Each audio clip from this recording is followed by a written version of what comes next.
My name is Micah, and I am a pastor. I give a 4 out of 5 for Microsoft Visual Studio. For more reviews like this, click below. Prior to having Microsoft Visual Studio, I honestly did not have any other software. We had looked into a couple of different ones, mainly Microsoft Visual Studio and Notepad++, but we decided essentially on Microsoft Visual Studio, mainly because of its compatibility with Mac computers.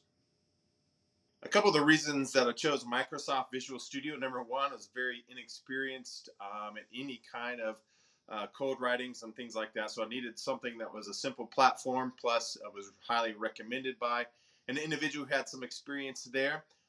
Just a couple of things that it did. Number one, it was compatible with Mac, which is what I use. But the simplicity of the layout and some understanding of how those things work really played into me being able to learn the program easily. And the other reason is that it was a free download. It was free to use.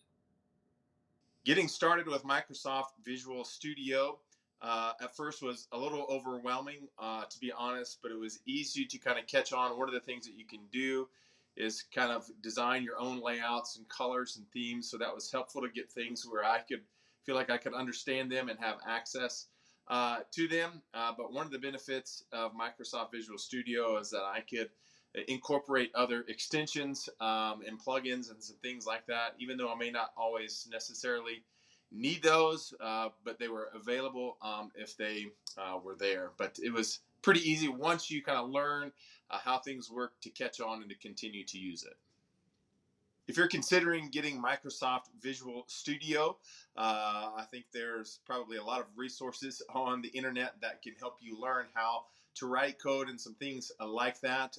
But it's definitely a plus in a sense that it was free and it was compatible with Mac with that. And there are a lot of things that you can, extensions and things that you can add in if needed. But it's also very simple for beginners and those who are starting out with source coding and some things like that. Very simple to use.